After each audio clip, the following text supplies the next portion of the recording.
জয় শ্রীকৃষ্ণ, রাধে রাধে। আমি পদ্মা বিশ্বাস, কলকাতা থেকে। আজ নতুন রেসিপি এনেছি, ফুলকপি চিংড়ি মাছের পকোড়া দিয়ে তরকারি। কিভাবে করছি আমার সঙ্গে থেকে দেখতে থাকুন। চিংড়ির বড়া দিয়ে ফুলকপি আলুর দম কিভাবে বানাচ্ছি দেখতে থাকুন। এর জন্য লাগছে এই টমেটো আর পেঁয়াজ পেস্ট, আবার গোটা বড় টমেটো, বড় করে লঙ্কা কাটা, টমেটো কাটা, আর এর জন্য ফুলকপি, আলু, আদা রসুন পেস্ট, আর এই মশলাগুলো সব ভাজা করে নেব, ভাজা করে গুঁড়ো করে নেব। তো এইগুলোই লাগছে। আর চিংড়ি মাছ লাগছে, চিংড়ি মাছ লাগছে, আর এই চালের গুঁড়ি লাগছে, চালের গুঁড়ি লাগছে, কর্নফ্লাওয়ার লাগছে, ডিম, এবারে ডিম লাগছে, আহা, আর লাগছে একটু বেসন, একটু জিরে, গুঁড়ো লঙ্কা, একটু কাঁচা লঙ্কা কুচি কুচি করে দেওয়া আর কি,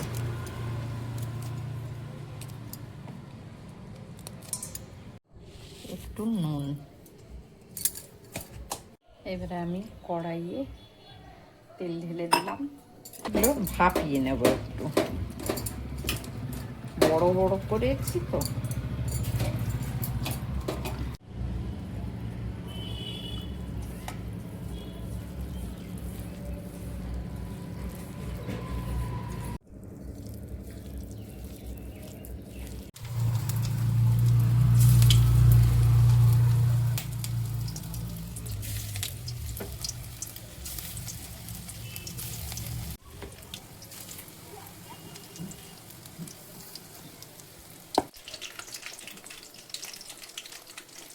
বাঁ হাতে তো উল্টা, ডান হাতটা এইরকম হয়ে আছে বলে।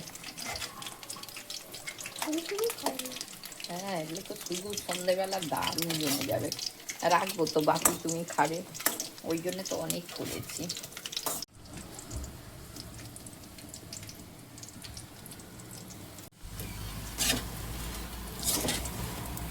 এইভাবে আপনারা ডিম দেবেন, ডিম না দিলে এত সুন্দর ফোলা ফোলা হবে না।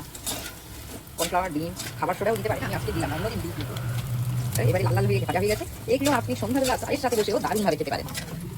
এই দেখুন তুলে ফেলছি, আর আমার মেয়ে খুব এরকম পছন্দ করে। আবারও তুলে নিলাম,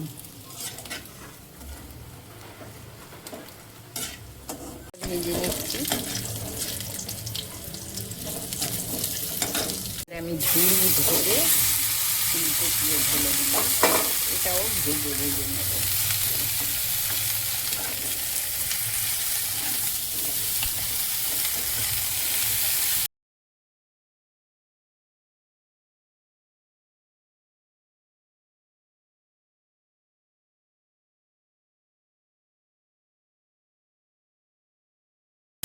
একটু অল্প নুন দিয়ে দেবেন, ভিতরটা ঢুকে যাবে।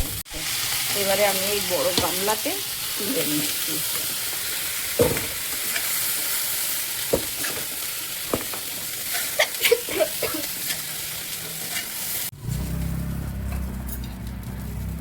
এলাচ, লবঙ্গ, ধনে, জিরে, শুকনো লঙ্কা, তেজপাতা সব ভেজে নেব।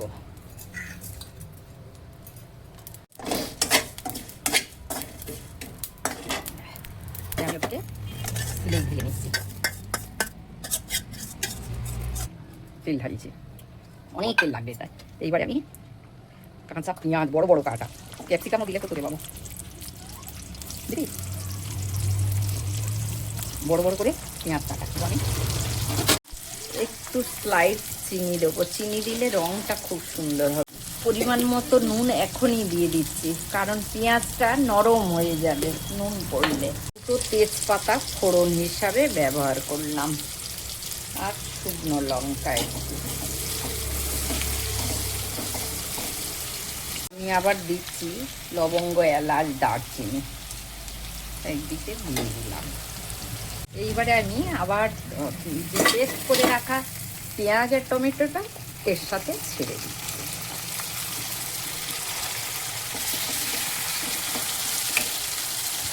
এবারে আমি হলুদ দিচ্ছে, লঙ্কাও দিয়ে দিচ্ছি।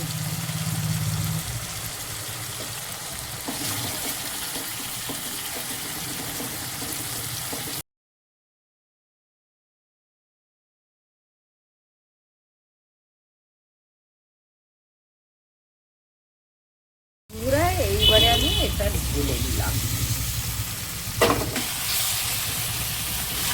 খুব সুন্দর লাগবে, রান্না হয়ে যাবে।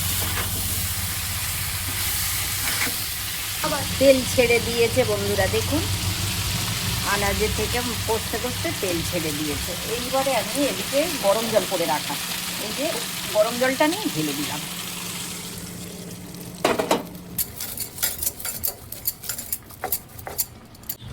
যে বন্ধুরা এগুলো আপনারা দিতেও পারেন, না তো এইভাবে শুধু রাখতে পারেন।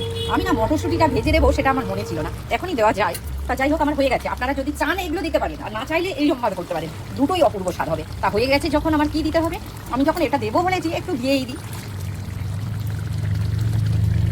না দিলেও স্বাদ, আর দিয়েও হেভি লাগবে।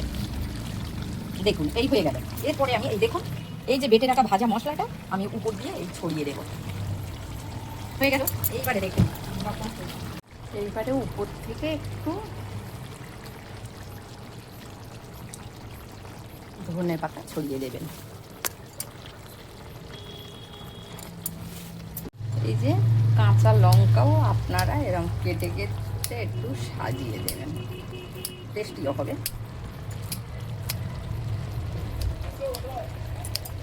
হয়ে গেল। হয়নি, নিচে এবার এবার নিচে দাও।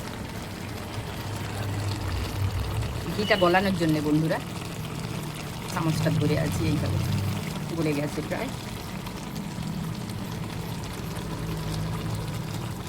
ওহ, যা সেন্ট বাড়িয়েছে মলমল করতে না বাবু, হেভি হেভি সেন্ট, কি আর বলবো আপনাদের। হয়ে গেছে ব্যাস।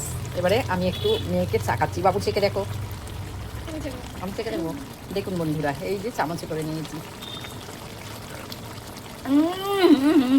ওরে বাপরে বাপ, কি ফাটাফাটি রান্না! আমি নিজে রান্না নিজে কি বলবো বন্ধুরা, আপনারা করে খাবেন, কিন্তু না করে খেলে বুঝতে পারবেন না যে পদ্মা কি বলছে। উফ, একদম ফাটাফাটি রান্না।